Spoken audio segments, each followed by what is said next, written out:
La question de la révision constitutionnelle continue à prendre forme en République démocratique du Congo. C'est le chef de l'État en personne qui a eu à remettre le dossier sur la table pendant son séjour en Europe. Pour Félix Tshisekedi, la loi fondamentale est obsolète et nécessite une révision. Nous avons un système qui est assez, j'allais dire, vétuste ou pas bien ficelé en tout cas. Parce que figurez-vous, aujourd'hui, nous sommes une majorité, nous constituons une majorité. Donc, normalement, la composition d'un gouvernement ne devrait pas tarder. Mais regardez le temps qu'on a mis déjà au niveau de l'Assemblée nationale pour avoir un bureau et nous ne l'avons pas encore. Donc, je crois qu'il y a un problème avec notre Constitution. Il faudrait faire des réformes pour qu'on ne perde plus autant de temps à constituer un gouvernement. Je pense que notre constitution est obsolète. C'est une constitution qui a été conçue après un conflit et elle avait fait la part belle à tous ceux qui avaient été des belligérants. Elle avait pris en compte cela, et même dans le système électoral que nous avons à la proportionnelle, c'est pas un système propice pour un pays aussi grand que la République démocratique du Congo. Donc je crois que tout ça va faire l'objet d'une réflexion.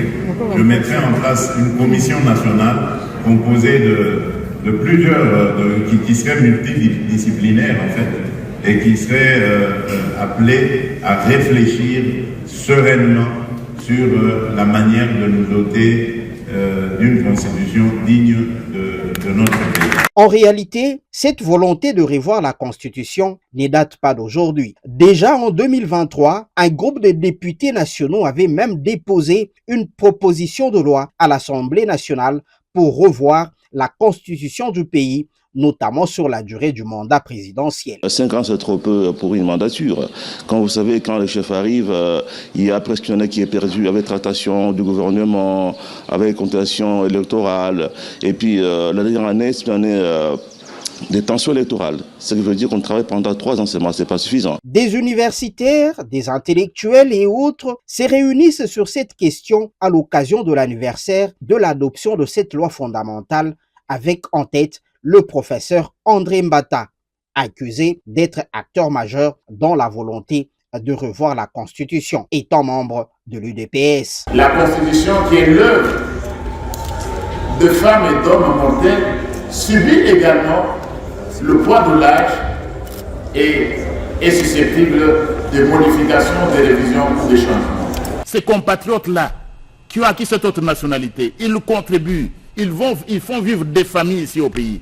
Nous devons les laisser comme cela, sans la nationalité congolaise? Mais si nous voulons résoudre leur situation, nous devons toucher à l'article 10 de la Constitution. Est-ce que c'est un problème, ça? Vous voyez l'instabilité dans nos provinces.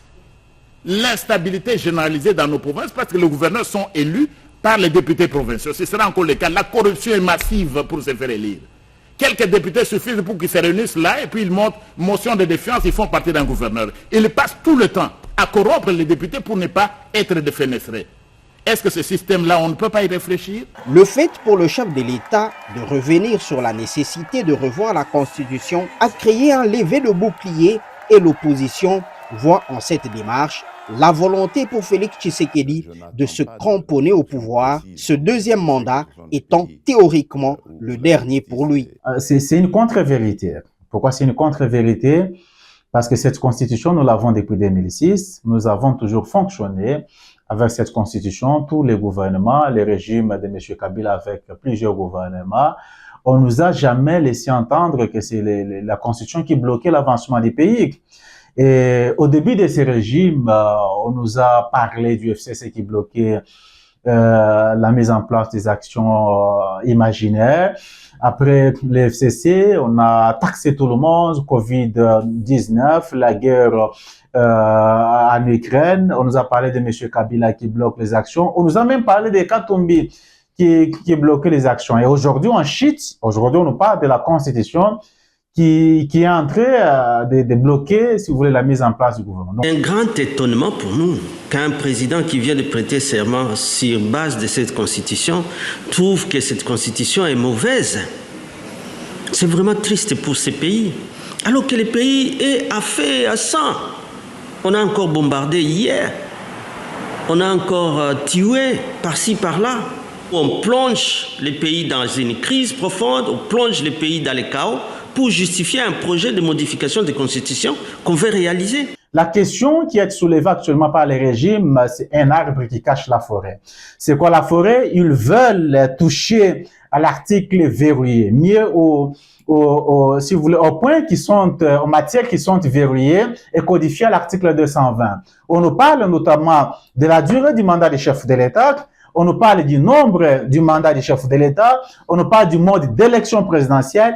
Ils veulent qu'on puisse toucher au mode d'élection, que ce soit de façon indirecte, que ce soit les députés qui élisent les présidents.